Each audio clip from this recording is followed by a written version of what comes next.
Welcome to the deep dive. Today we're looking at a really common piece of kit in the RC world, the Flysky FS GT3B transmitter. Yes, the GT3B. You see it everywhere, especially with cars and boats. Super affordable. Exactly. And we want to talk about its brain, the firmware inside. The stock stuff is okay, but there's this whole community thing around custom firmware. Right, unlocking hidden potential. People figured out you could get way more out of this budget radio than Flysky initially intended. It's kind of a hacker's favorite, anyway. So that's our mission.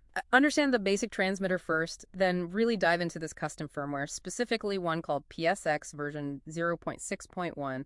We'll look at the good, the bad, what you need to think about. Because the stock setup, while solid for beginners, it definitely has limitations people wanted to overcome. Okay, so baseline. What does the FSGT3B do straight out of the box? Well, officially, it's a 3-channel transmitter. It uses Flysky's AFHDS protocol, which is pretty standard. And features, what can you actually adjust? You get memory for about, 10 models. Standard servo reversing, trims for steering and throttle, dual rates, endpoint adjustments for those 3 channels. Okay. There's an ABS function, supposedly helps with braking, and XPO, which adjusts sensitivity near the center stick. But that one's known for being a bit buggy on the stock firmware. Right, I've heard that. And updates. Can you just plug it in and update it? No, that's a key limitation. No online updates. If you want new firmware, you have to physically open it up and flash it. Gotcha. So 3 channels. That feels limiting pretty fast if you want, say, lights or a winch or something extra. Totally. That's a big reason people look beyond the stock setup. Yeah. And that brings us to the custom stuff, like the PSX firmware. Developed by someone in the community, right, on the RC Tech forum. Yeah, username PSX. It started, I think, mainly to fix bugs like that XPO problem, but it just grew into a massive rewrite, a complete overhaul. So what's the difference if we compare stock versus this PSX 0.6.1? Okay, big changes. Channels.sox has 3. PSX can go up to 8. 8. Yep. Model memory jumps from about 10 to over 60 models. Okay, that's useful if you have a lot of cars. Definitely. Then you get things like subtrim on all channels for really fine-tuning the neutral point. Stock doesn't really have that in the same way. And the endpoint adjustment? EPA. Also expanded. Much finer control, and on all 8 potential channels, not just the main 3. And the EXPO function. It actually works properly, like you'd expect. Good. What else does it add? Oh, lots. Key mapping, you can assign functions to buttons.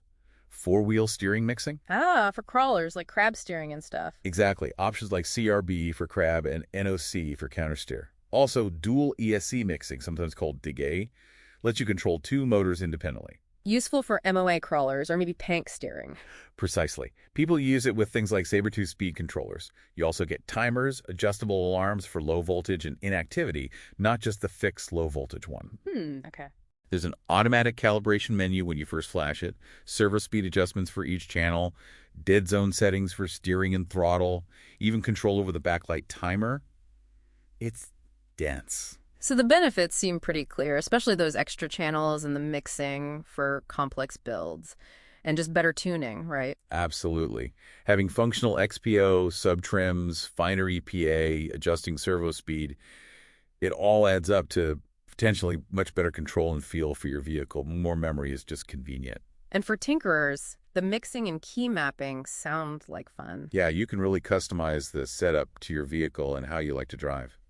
Yeah, it sounds like it's not just a simple software install. You mentioned flashing. Right, this is the hurdle. It's a physical process. You have to open the transmitter case. Okay. And usually you need to solder header pins onto the circuit board to connect a programmer. It's not plug and play.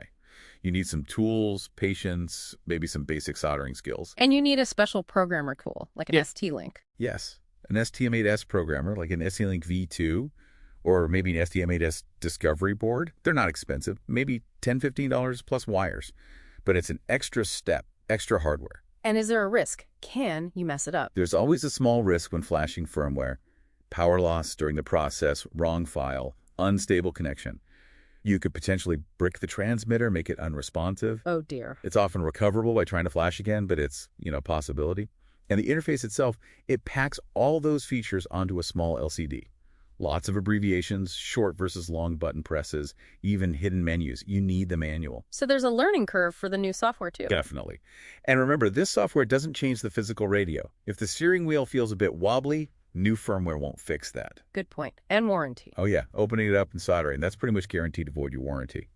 Plus, with powerful settings like EPA, you need to be careful not to overdrive your servos. Okay, so wrapping up, it sounds like a potentially huge upgrade, but not without some effort and maybe slight risk. Exactly. It boils down to, are you comfortable opening electronics and maybe doing a little soldering? Do you actually need more than 3 channels or complex mixing? And are you willing to learn a new, more complex menu system? If the answer is no to the tinkering part, Well, sometimes people sell pre-flashed radios, though maybe less common now. Or, honestly, you might just be better off buying a more advanced radio to begin with, one that has the features you want built in. makes sense. But still, the whole PSX firmware story is a fantastic example of the RC community's ingenuity, right? Taking cheap hardware and making it do so much more. It really is. It shows the passion people have for pushing the limits. If you want to learn more, definitely check out the SummerEdge TB GitHub page for the firmware and manual, and forums like RC Tech, RC Groups, places like that are full of info and user experiences. Great stuff. That's our deep dive for today. Thanks for joining us. My pleasure. And here's something to think about. Where else have you seen communities take existing, maybe even budget technology and just completely transform its capability through sheer cleverness and collaboration? It happens more often than you might think.